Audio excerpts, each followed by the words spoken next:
What do you see? A city evolving, a changing of the guard, a renewed commitment to servant leadership.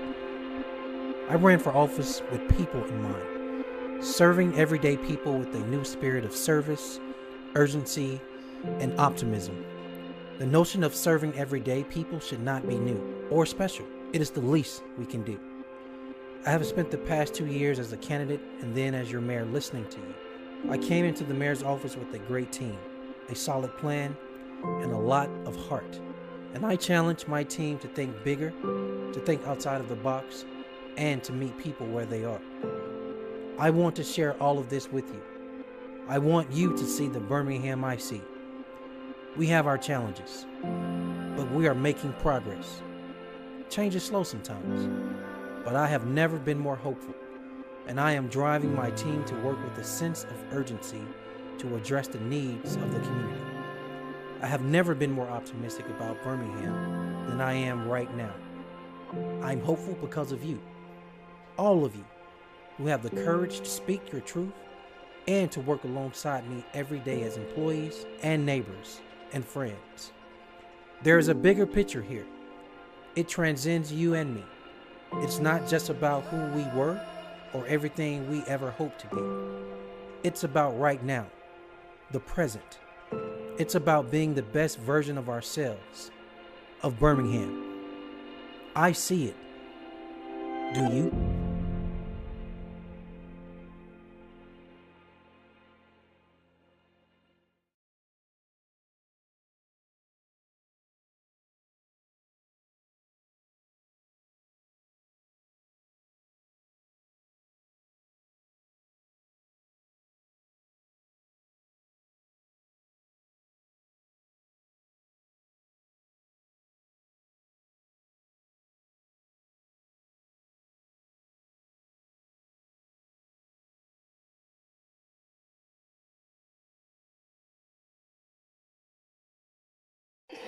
All right. So you know, in city government, many times a lot of work is done that we just don't know about. A lot of great work is done that we don't know about, and that changes right here tonight.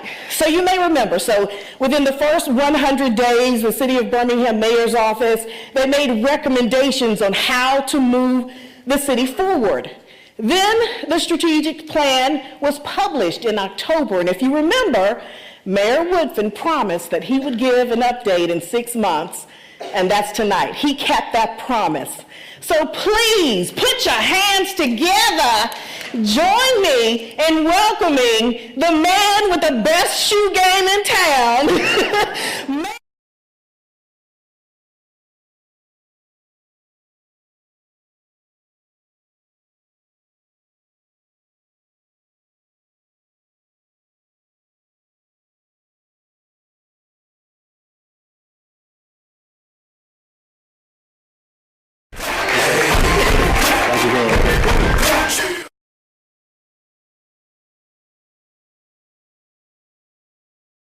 You know, that come out with that kind of theme music, right? The coolest mayor around.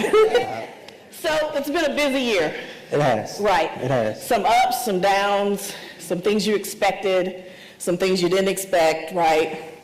And we know that there are 92 initiatives that have been outlined. That's right. Can't go through all those tonight, right? So we're going to look at 6 goals. 6. So talk to us a little bit about what you hope to accomplish tonight. Well, first off, let me thank you, Rhonda, for helping us shed some light on what we've been doing for the last 15 months. And to everybody here, good evening, everybody. Good evening. I am happy you all are here. I imagine a couple things. One, you could be at home with your child or grandchild right now, helping them with their homework. Or you've had a long day at work and you could be asleep. Or just watching Netflix and relaxing at home, but you chose to be with us, so thank you.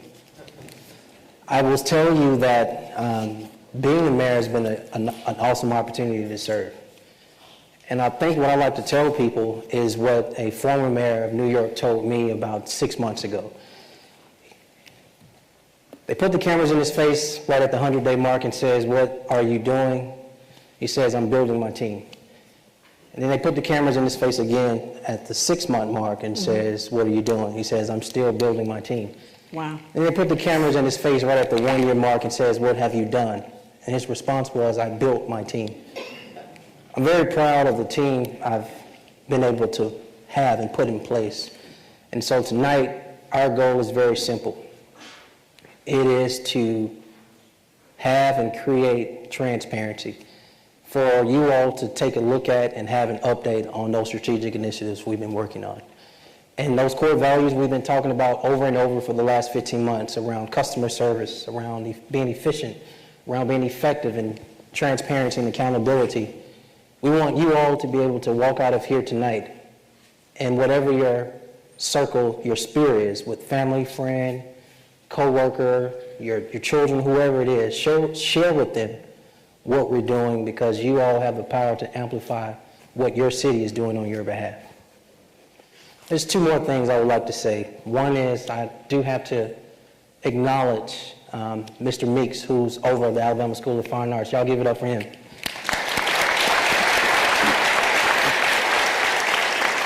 To the entire team here at ASPA for allowing us to have this here, thank you. And then there's some elected officials here I have to acknowledge, which include our City Council President, Valerie Abbott, Jordine Alexander, as well as Darla Quinn, and I believe a school board member here, Sonia Smith. And if I miss any elected officials, please beat me up when this is over. So I want to jump right in, because we got a lot to cover tonight. All right, so goal number 1, and I'm hopeful that we're going to talk about, of course, crimes on everyone's mind, right. The real-time crime center and street lighting. Right. Goal number 1, safe, secure, sustainable communities. Okay, so here it is with goal number 1. As we talk about the conversation around public safety, you all just heard me mention about this team I put in place. For me, I think it's important to amplify the voices who are driving not just these departments, but driving these strategic initiatives, making sure we can get and yield results from these goals. So I need your help in welcoming our Chief of Police, Patrick Smith.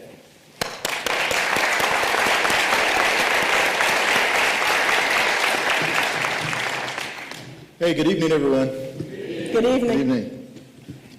So, as it relates to our initiatives, we have 25 initiatives associated with the Woodfin Plan, one of which is in the pre-initiation phase, 4 are in the initiation phase, 5 are in the performance project planning phase, 11 are in the execution phase, and 4 have been completed.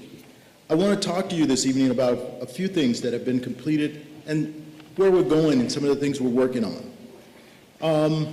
Right now, earlier when I started, I told you we would increase the number of police academies.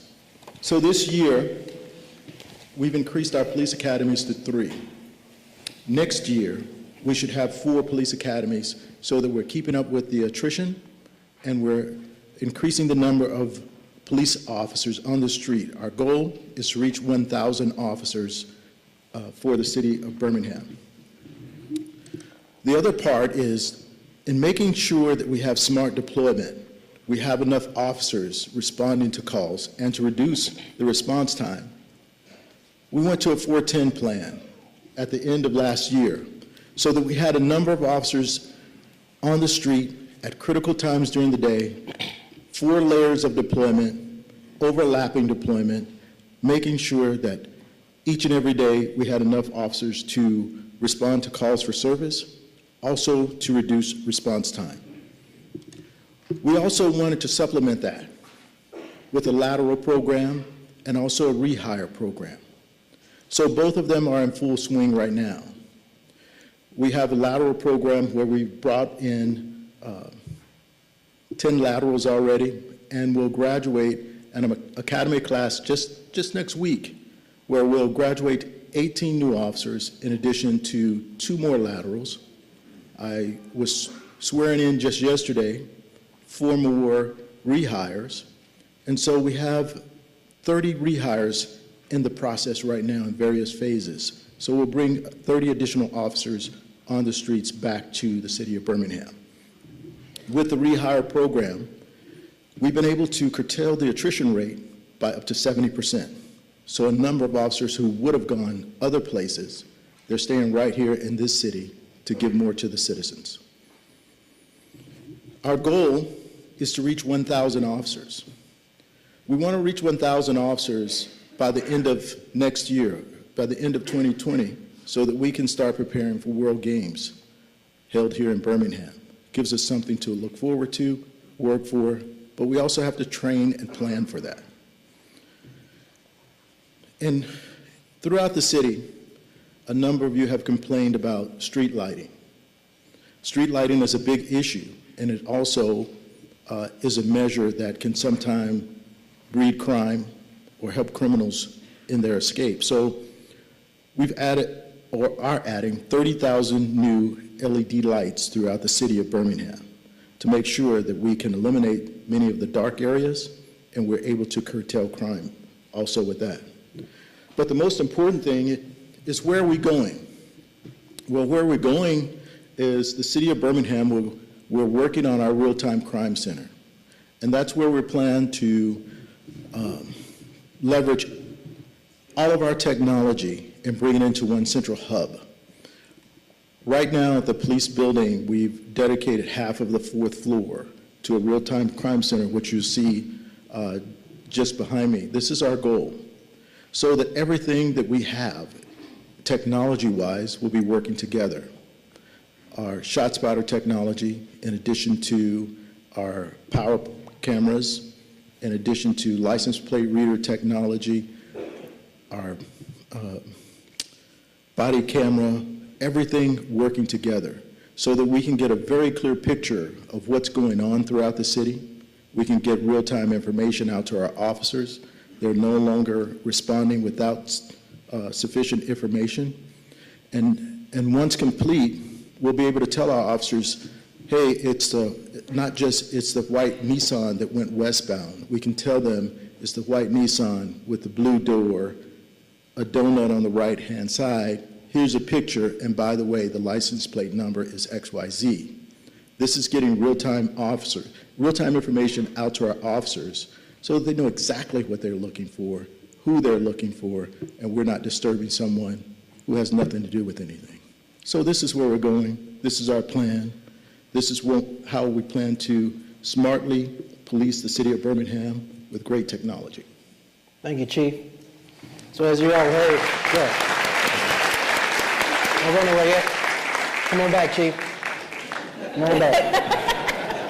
He's like, I'm done. Chief was like, I'm ready to get back out here and police. I don't want to be on this stage. There's work to be done. No, before Chief leaves, I want to say a couple things. One is thank you so much. But the other, Rhonda, is as we talk about these issues of crime, I think it's important for us to remember, and I've been saying this for some time, it's not on the chief and all of our police officers enforcement only. We're not going to enforce our way out of decreasing crime. So the areas of reentry, the areas of prevention are very important. And as we think about, we've just launched a peace strategy. And this peace strategy pretty much connects what Chief is doing with the community service part of BPD, with other programs, with our Office of Peace and Justice. So this is extremely important. But I think people need to be reminded about neighborhood watch programs, involve residents, and stronger bonds between our police officers as well as residents in our neighborhoods. How do we empower people to take back the streets? There's some folk in this room who have lifted their voices, who have either been victims of crime or their family members have been victims of crime. I'd just like to point a couple of them out. One is Jesse Jones, who was present. The Garcia family is present, as well as Donald Stone, who is the husband of Sylvia Stone. Them and many more people have lent their voices, as I've said, and they're on the front lines helping us promote this peace plan and this peace campaign. So thank you to them for the work they do, and thank you, Chief. Thank you, too, Mayor. And the most important thing is we can't do it alone. We need all of you. And please remember, if you see something, say something. Become involved in your community. We're here for you. Thank you, Chief. Let's give him a hand, 1,000 officers. By 2020, that's huge. And hey, grab one of these handouts if you don't have one already. It talks all about this peace program that Mayor just mentioned. All right, we're going to dive into goal number 2. healthy, thriving, and diverse neighborhoods. You know, you hear the complaints about the sidewalks and the overgrown lots, Right. abandoned homes. Right. So let's talk about that goal. So this is right at the heart of neighborhood revitalization. Okay. When you look at the centerpiece of what we campaigned on and what we told residents we wanted to do for them, but more importantly, what they said they wanted us to do for them, this is where this goal fits in. And so around this goal, there are two things. Edwin Revelle, who is over the planning, engineering, and permits, will come out here in a second and tell you all what they've been doing. But this is about investing in our city's infrastructure Okay. and investing in people and neighborhoods. So with that, you all, let's welcome Edwin Revelle.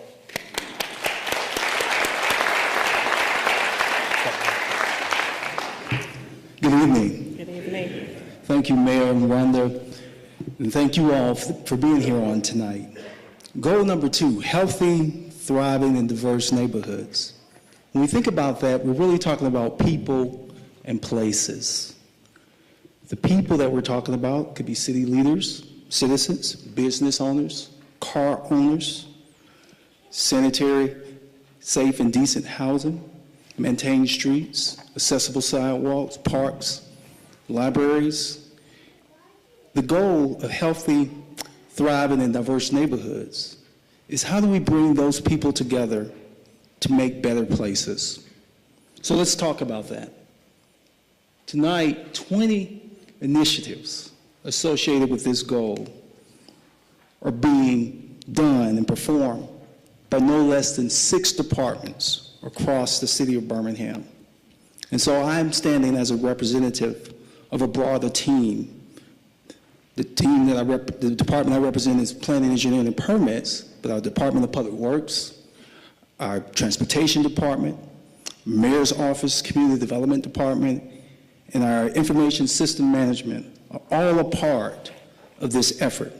Tonight, I'd like to give an update on 3 of those efforts where we are working with people to make places better. First, I'd like to start with the implementation of built environment projects. These projects are literally taking place all across the city. These projects are considered to be public improvement projects, whether they are street improvements or sidewalk improvements, whether they're drainage improvements or flood control or bridge maintenance projects, parks, public facilities, libraries, and all the like are taking place all across the city. Millions of dollars are being invested. It is our goal to make sure that that is done in a way that we add to the quality of each neighborhood, and that each of the people in those neighborhoods are fully engaged and fully invested in the shared responsibility tasks that we have together to be good neighbors and to make sure that we deliver on the promise. As you think about these projects, a few key projects that are happening now that many may be excited about: the Wadham Library, it's about to be built, just passed by the council. Yes. Wahoma Park is currently under construction with improvements. One Pratt Park is currently under construction with improvements. We're really excited about these projects. But what's really exciting also is the funding. If you recall, not too long ago, Mayor, you set up the Neighborhood Revitalization Fund. And that Neighborhood Revitalization Fund has been instrumental in making sure that an estimated $8 million this year alone is going to be invested in street resurfacing, street patching, and sidewalk improvements. Thank you, Mayor.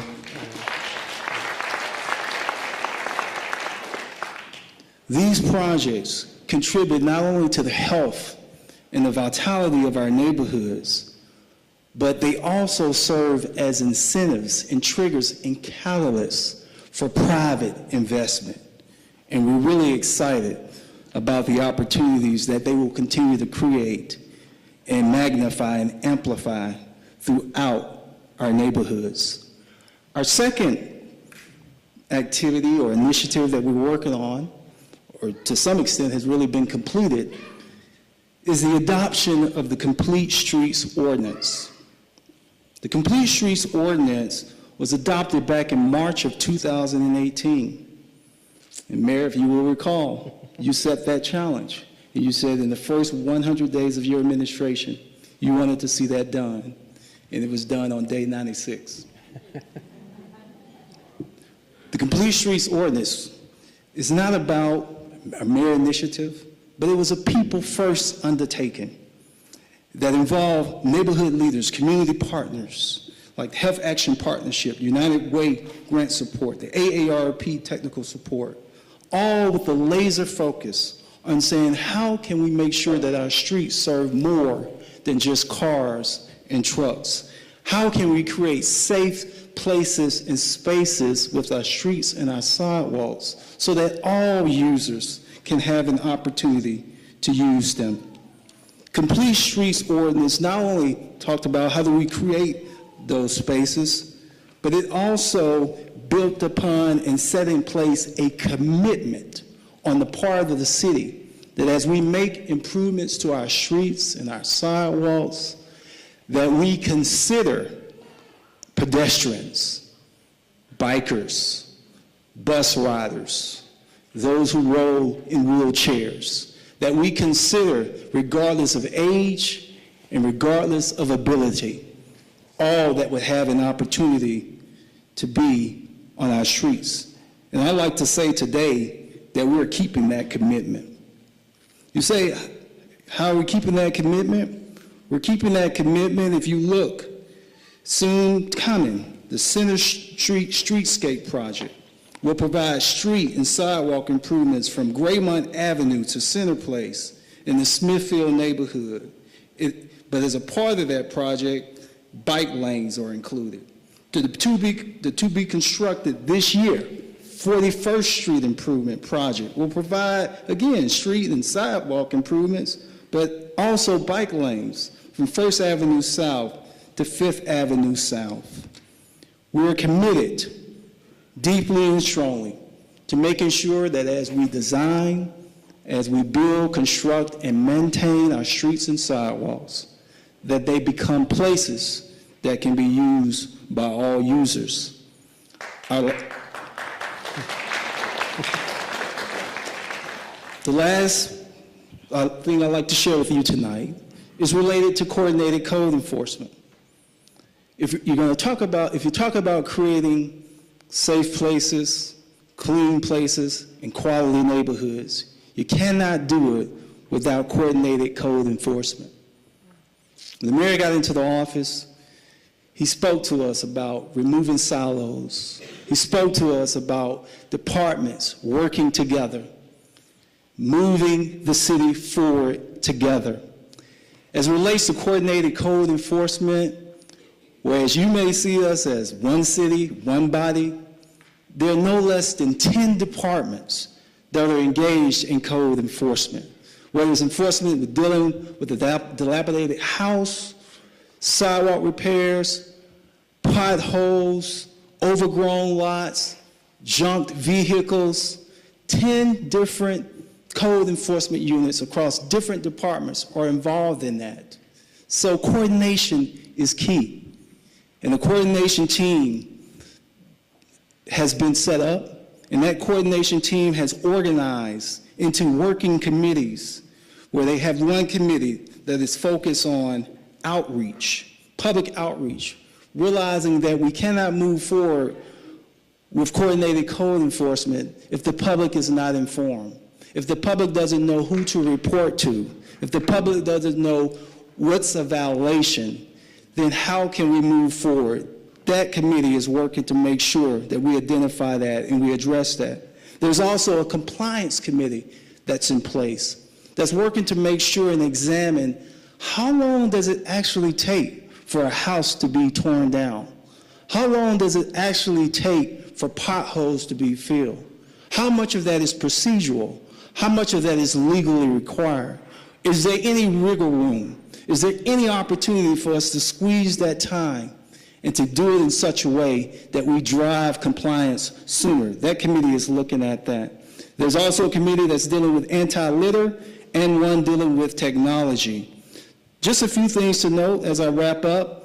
This Coordinated Code Enforcement Committee has already done a few notable things. They've created a matrix of code enforcement such that every major code enforcement issue and violation is now related to an individual, a contact person, such that that information will be a part of the public outreach so the public can have a card and really understand who to contact to deal with these issues. They've also established weekly coordinated code enforcement reports. Mayor, I believe you provide those reports on a weekly basis to the council and the public. They've also instituted Saturday litter control, building and trade and zoning and business license Saturday compliance inspections, such that we can deal with those activities that are occurring outside the normal business and working hours. I could say more, but time will not permit. But I will say this: we are extremely committed to making sure that all of our neighborhoods are healthy, thriving, and diverse. And we know with the leadership that we have in place, it will be done. Thank you, Edwin. Thank you,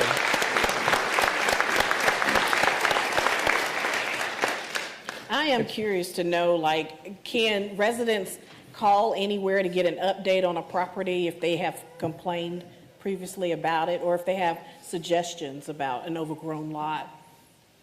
Yes. There are plenty of opportunities to call. We also have our 311 call center that's in place, that's been reconstituted, and there will be more information to share on that.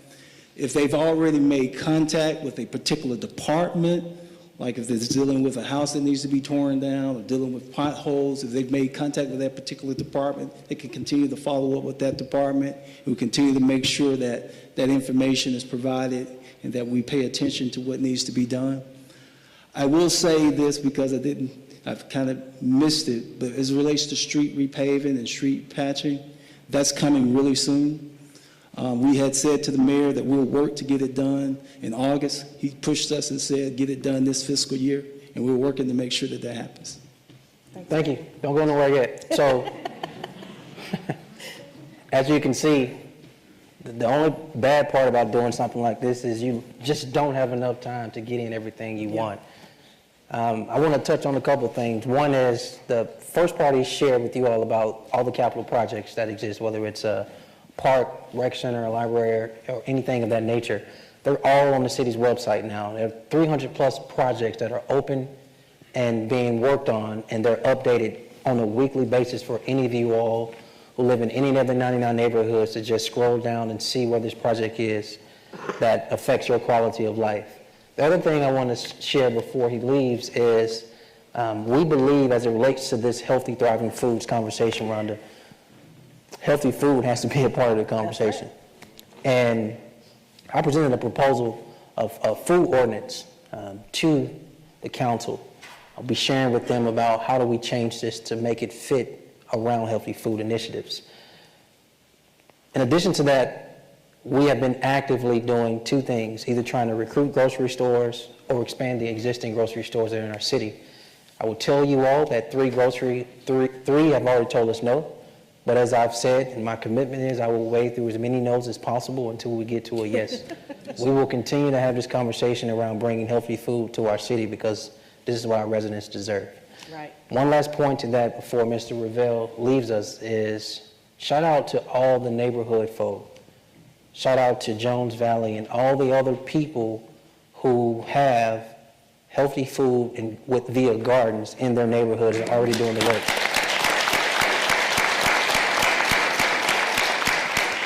From West End to Central City and various other parts of the city, those folk are on the ground doing the work already in healthy food initiatives. So thank you. Thank you, Edward. Thank you, sir.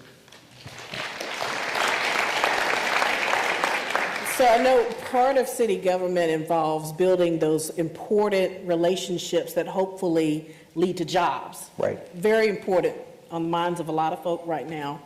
So we're going to jump into goal number 3, high-performing 21st century education and workforce development systems.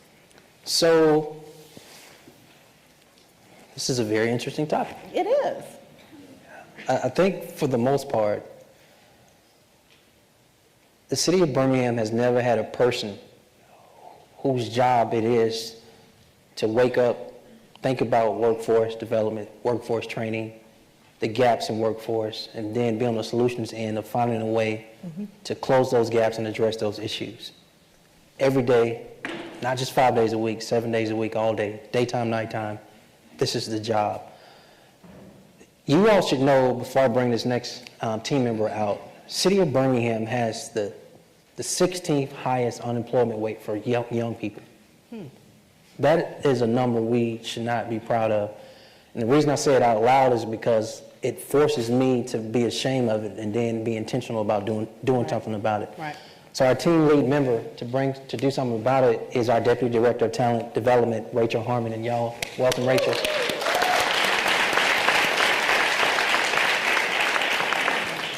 Good evening, Mayor Wilson. Good Rachel. evening, Rhonda. Good evening, community. We're really excited to be here.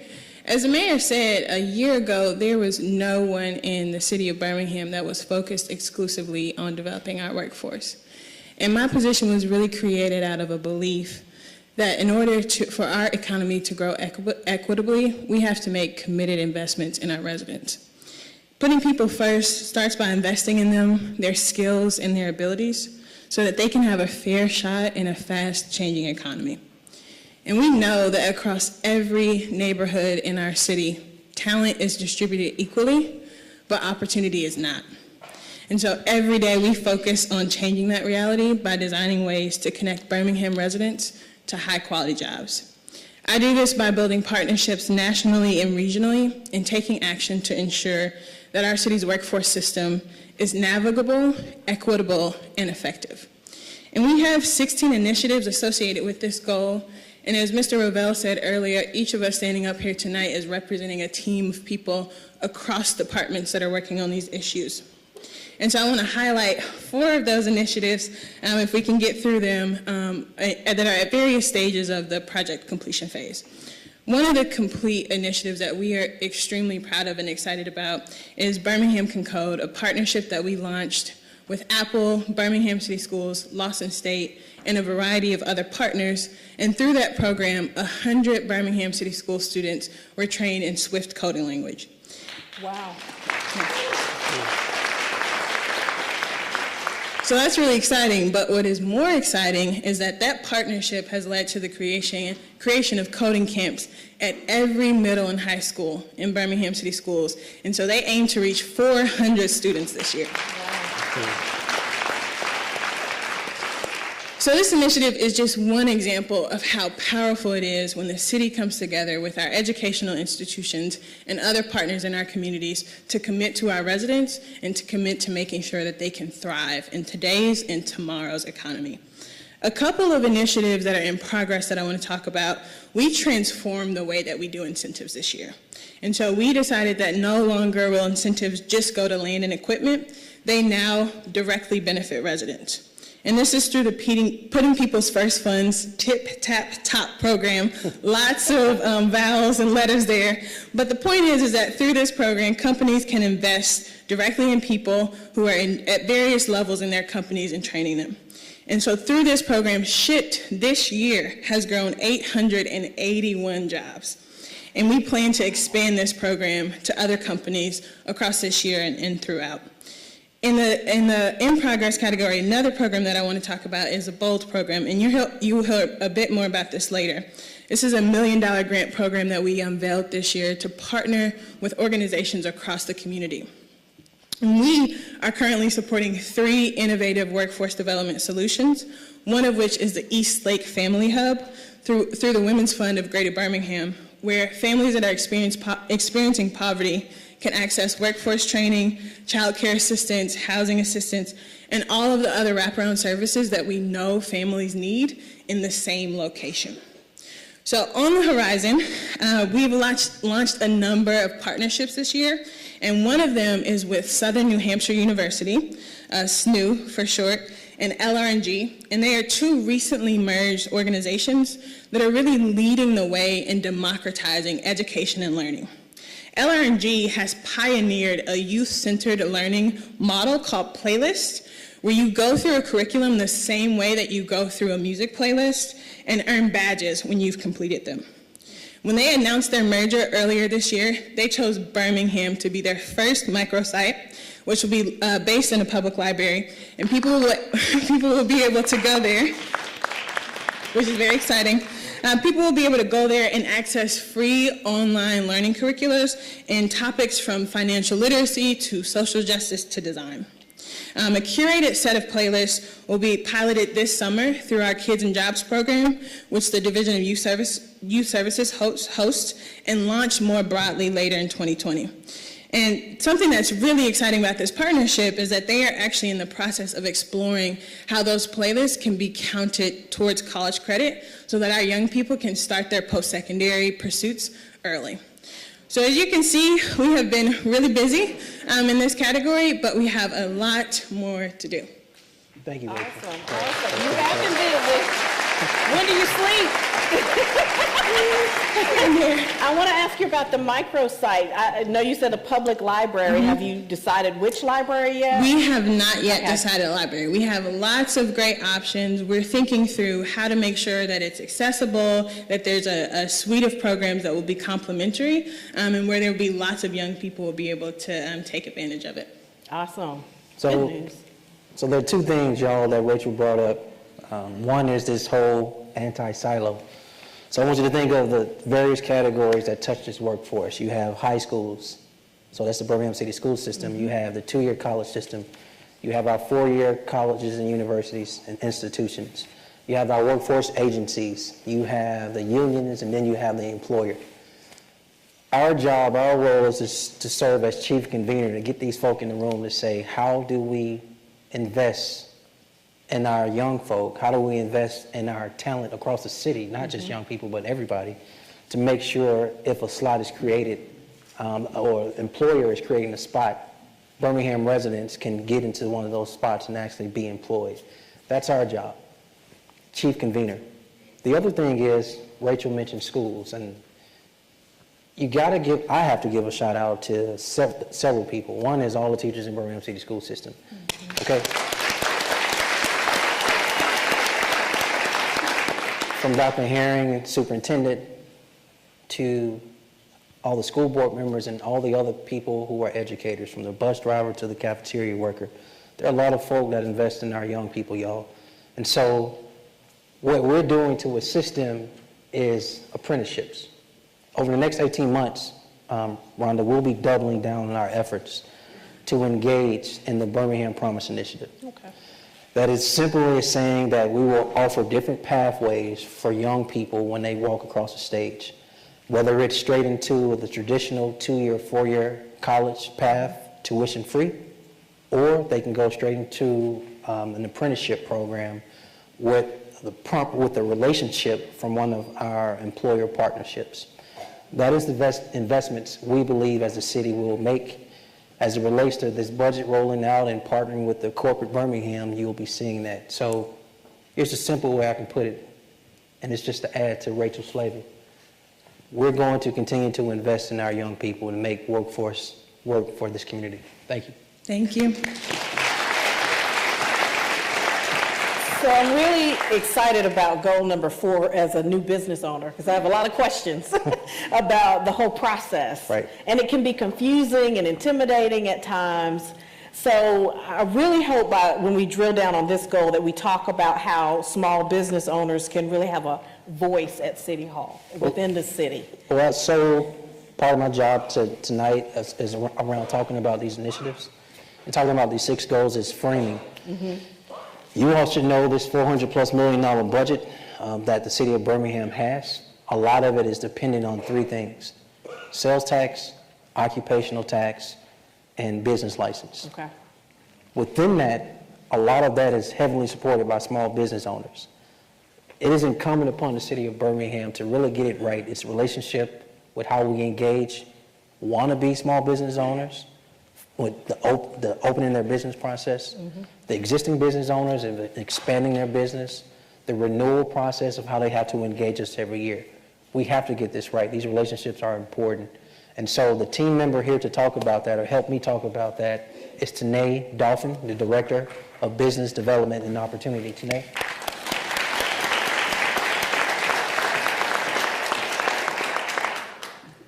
Good evening. Hey. How are you? I'm well. How are you? Awesome. Well, similar to Rachel, my job did not exist a year ago. My position was created because we are laser focused on becoming the premier destination for women and minority entrepreneurs to launch their businesses. We are working to catalyze, thank you. We are working to catalyze and grow small business and startups in the city through thoughtful policy, programming, and partnerships. We are also working to ensure that citizens seeking to do business with the City of Birmingham by providing small businesses with a voice at City Hall. We have 9 initiatives associated with the Woodfin Way. We completed the launch of the Office of Business Diversity and Opportunity. This year was about laying the groundwork. Philosophically, we believe that the city should serve as an ecosystem builder. So we've been organizing ourselves to do just that, building partnerships, talking to other business owners, conducting research on leading practices. It's important to know that we shifted economic development from a division to the Department of Innovation and Economic Opportunity. This shift reflects the administration's commitment for an inclusive economy that through strategic investments on innovation and productivity. This change incorporated the creation of the new roles and programmatic operational lanes, including my role, the Deputy Director for Business Diversity and Opportunity. Last August, through our department's $1 million BOLD funding, we partner with organizations such as Urban Impact, IMC Financial Consulting, and Create Birmingham. Through BOLD, Create Birmingham is expanding Co-Starters, a program that trains entrepreneurs. Co-Starters in Communities is working with residents and existing small business owners and aspiring entrepreneurs in North Birmingham and Pratt Inslee to reduce or eliminate barriers to starting and growing businesses. This pilot project is an early step in creating the building blocks for an accelerator. This program will aid in the development of healthy ecosystem, supporting diverse entrepreneurs, and more equitable distribution of small business development resources in Birmingham. This program is also partnering with the Dannon Project to create a track for re-entering residents. Last month, we launched the Inaugural Small Business Council, a 22-person council comprised of local small business owners, startup founders, and ecosystem builders, who will recommend actions, policies, and programs to facilitate and accelerate the city's support of small businesses. During the first 2-year term, the Small Business Council will focus on 4 areas: improving city services, supporting access to capital programs, coordinating and supporting small business ecosystem, and women, minority, disadvantaged business enterprise growth and sustainability. We're designing policy for women and minority businesses with the voices of small businesses at the table. On the horizon, we're working on creating a scorecard. Previously, we hadn't done any internal assessment to better understand how the city was supporting women, minority, disadvantaged businesses. No one was keeping score of how well we were doing or not doing. So an in-depth review, in conjunction with an improved process for obtaining a business license, will allow us to collect better data. This will serve as the foundation for creating a scorecard. This, in turn, the scorecard will tell us if we're making strides in contracting with diverse suppliers, while also helping us to make the necessary programmatic changes. Thanks. Thank you. I know you got a question. You know I have plenty of questions. questions. So do you have a timeline on the scorecard? Yeah. Ideally, last quarter of this calendar year, ideally. We're going to start assessing sort of where we are right now. Throughout the summer, we'll do a lot of the hard work, and hopefully by the end of the year, by the end of the calendar year, we'll be able to have something. Awesome. Awesome. Thank you. Thank you. Thank you. Nope, don't try to run off. Nope. Y'all see how everybody keeps trying to run off? Trying to get off the stage. I understand. Thank you so much. You know, Rhonda, I got a lot of thoughts around this topic because around procedures and policies and, you know, customer service, how we engage small businesses are very important. We're excited about this Small Business Council. I don't know if y'all know we kicked it off, but several of them are here. And so I, at a minimum, don't raise your lights, but if you're here, stand up so we can acknowledge you. Small Business Council members. Oh, wow. That's a lot of them. Thank you all. Thank you so much. She'll be in the trenches with them. They'll be shaking up a lot of things. Yeah. They'll be telling us best practices, how to make this important. This is not just about tax dollars, but this is about people. Right. They have customers they serve.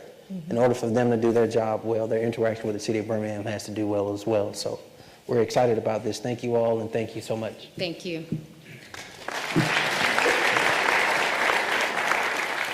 All right, so goal number 5 is highly effective, people-first, smart government. So the obvious question, because I know you use people first a lot in your theme. I do. So how do you create a people-first community? I think one is, again, going back to what is customer service.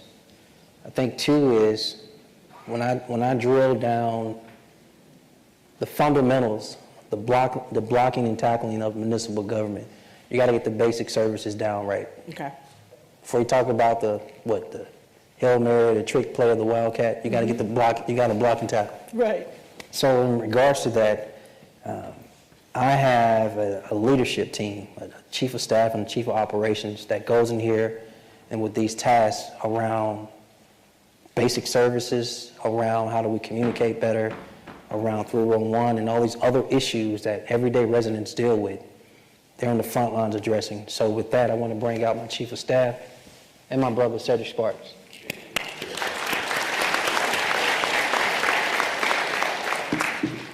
Good evening, Brother Mayor. What's up, man? Good evening, Rhonda. How are you? What's up, everybody? Get the privilege of standing before you as an ambassador for over 4,000 employees and 28 departments and divisions that are seeking to become a highly effective, people-first, smart government. We have 15 initiatives, Brother Mayor, that are associated with the Woodfin Plan, 2 in the pre-initiation stage, 0 that are in the initiate the project stage, 7 in the perform project planning stage, 5 in the execute project work stage, and 1 project completed. So upon our arrival, as with any administration, we immediately went into transition mode. Our goal was to ensure that we stood on a solid foundation for our long journey. That transition mode included 3 phases: clean up, catch up, review and reestablish, reorder and restructure. This approach allowed us to dig deep into long-standing Birmingham city government practices and institutional norms. Some are good, very candidly, some are not so good. The goal is not to throw out the baby with the bathwater, because our job is to build on the legacy that was set before us. But it was meant for us to take a hard look at how we address the current and future needs of the city of Birmingham that are in line with the mayor's mission, theme, and core values. So there were a few cultural norms that we instituted.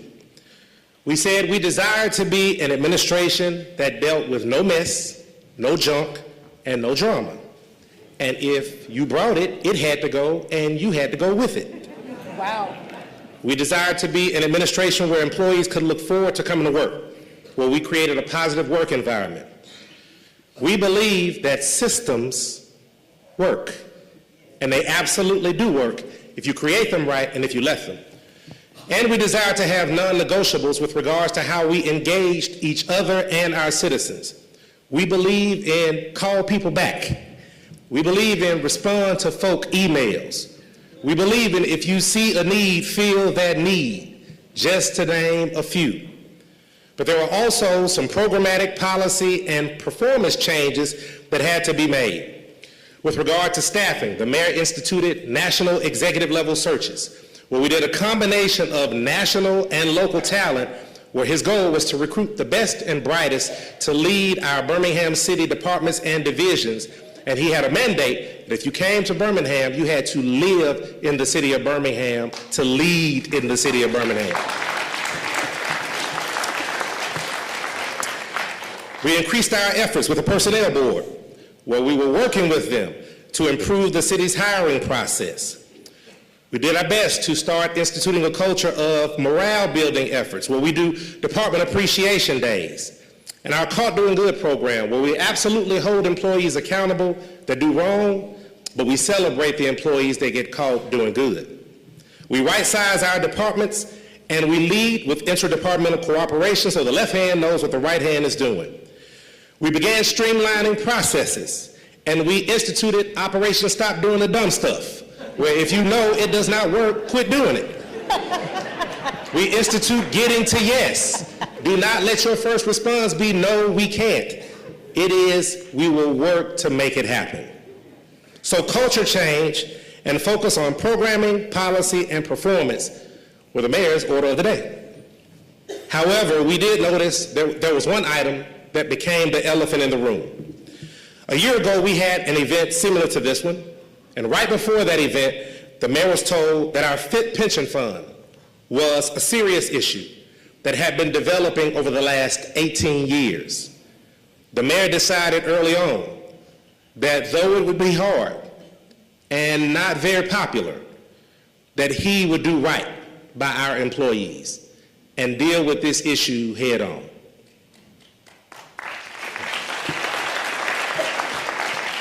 So he made it a priority early and has been committed from that point forward to resolving this issue by meeting weekly to develop a plan and by working closely with the pension board to identify a long-term solution. For your awareness tonight, Fitch Ratings has downgraded the city of Birmingham's rating from a AA negative to an A+ due to the city's unfunded pension liability. The ratings agency cited an extended and ongoing period of postponed pension contributions. Fitch Ratings is one of the 3 agencies that rate the city. The city does, however, maintain a high grade with both Moody's Corporation and S&P Global.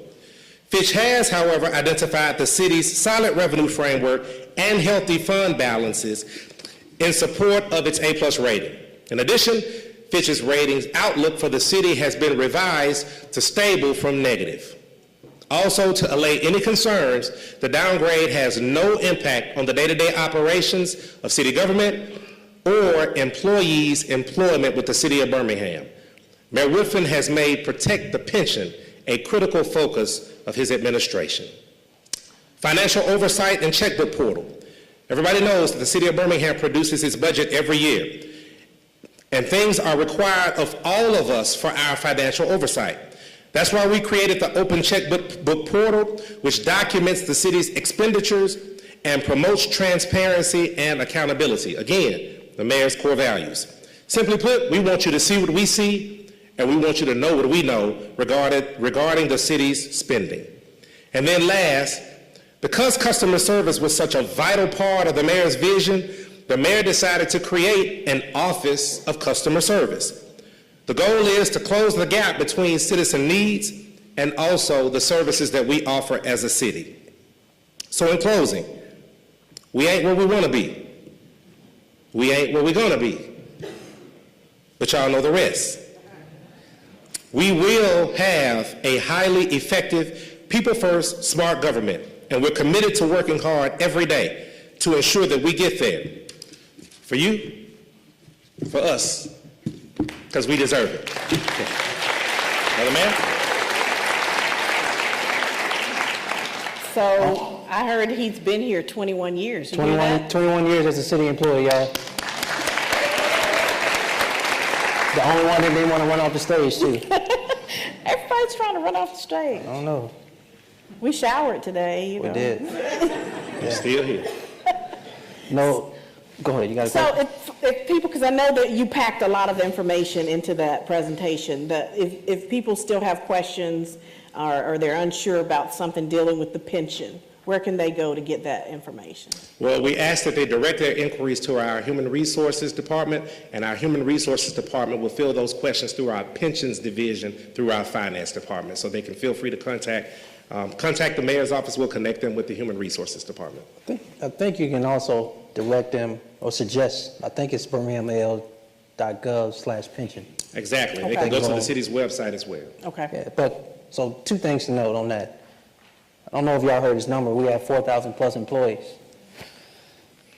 And they're on the front lines every single day, y'all, of providing services for the city of Birmingham. So I want you to know many of these employees that I've met in my 15 months as mayor.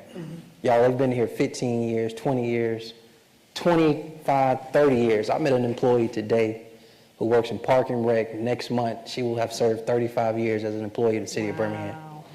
And so just shout out to all the city employees, y'all. And the other thing is this, before we lose Brother Sparks. I'm proud of my team and I'm proud of your leadership. But I'm going to tell y'all, we're in the middle of a budget year. Before I give it to the council, might as well just say it publicly. This is not a want Christmas as it relates to this budget. This is a need-only Christmas. I'm going to define need Christmas for y'all. Y'all remember the fruit you used to get in the little socks? or socks and books only? Y'all know that type of Christmas? Okay, I know that type of Christmas.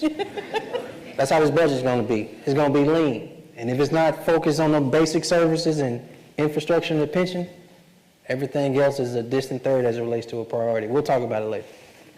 Thank you, man. Thank you, sir. Thank you, Ronald. Thank you, everybody. So our last goal, goal number 6. Yes, ma'am. I really hope that we can talk a little bit about lessons learned, specifically with the Angela Davis incident. Goal number 6 is Global Legacy Leadership Partner for Equity and Social Justice. And so for that, I've invited Denise Gilmore, who now takes on a new role as our new Senior Director of the Office of Social Justice and Racial Equity. Y'all help me welcome Denise Gilmore.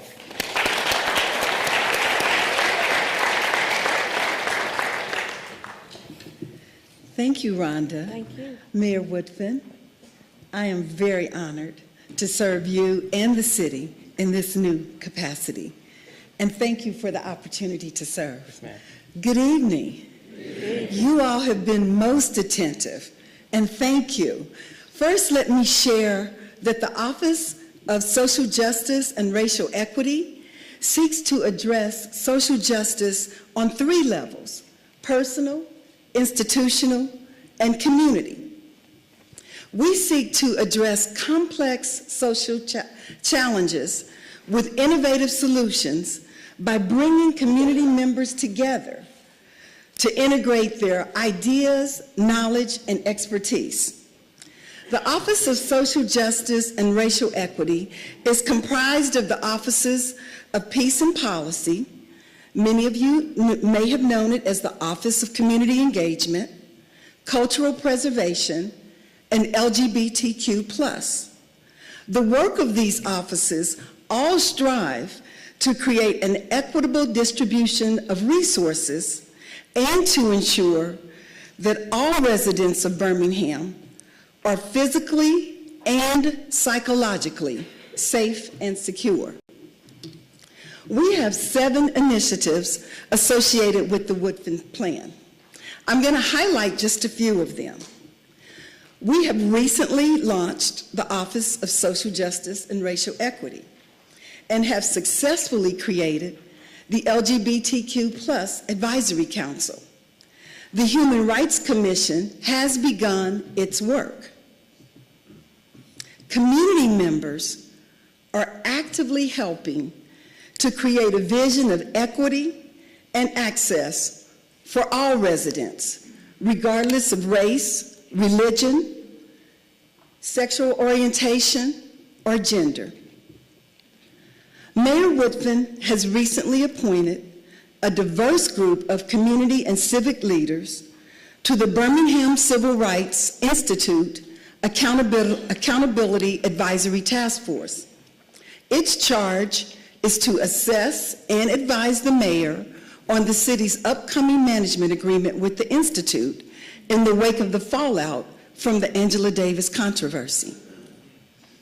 As the mayor shared earlier, the Office of Peace and Policy has launched the Increased Peace campaign that is a multifaceted approach to reducing violence and increasing the quality of life for Birmingham residents. We are also currently working on several initiatives, such as the Birmingham Civil Rights National Monument, in collaboration with the National Park Service.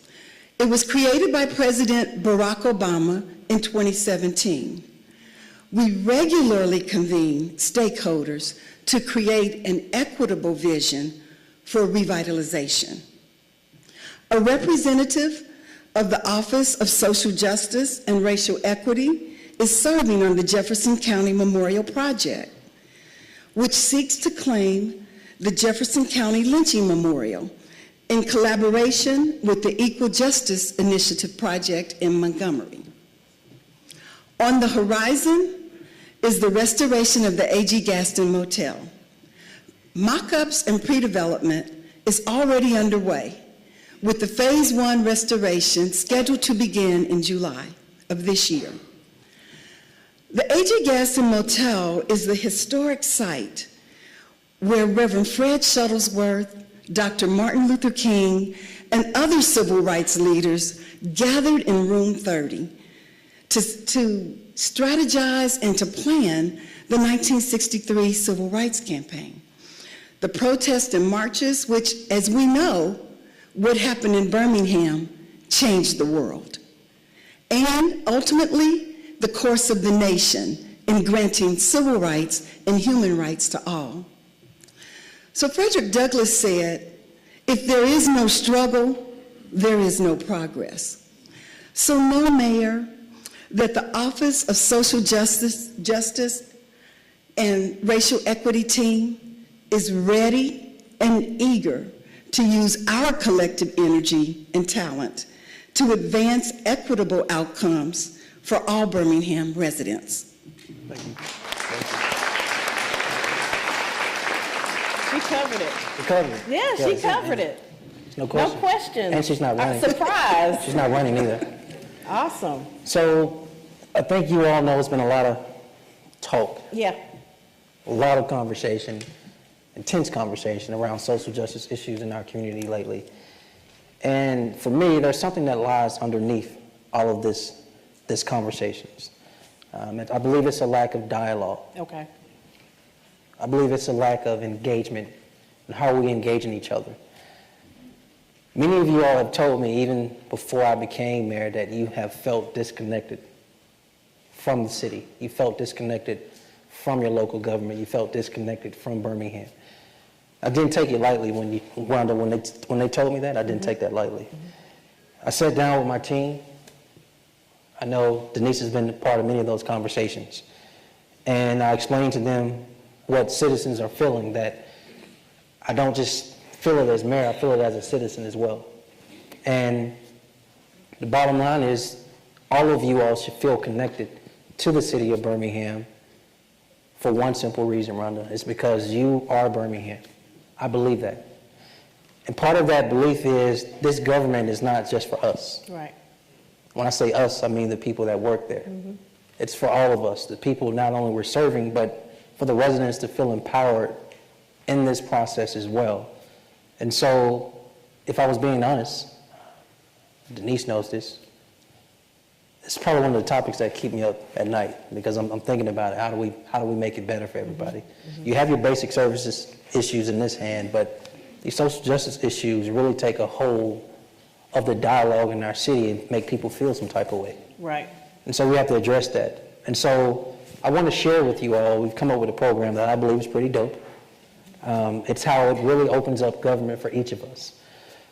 This is about your experience, and when we say your experience, it can engage you at any formal level, as little as you want to know or as how much as you want to know. And when you're finished, I want people to be able to circle back, and when they walk away, say, this is my Birmingham. Mm-hmm. This is our Birmingham. And so with that, tonight we are announcing the Citizens Experience. It has somebody's excited about it.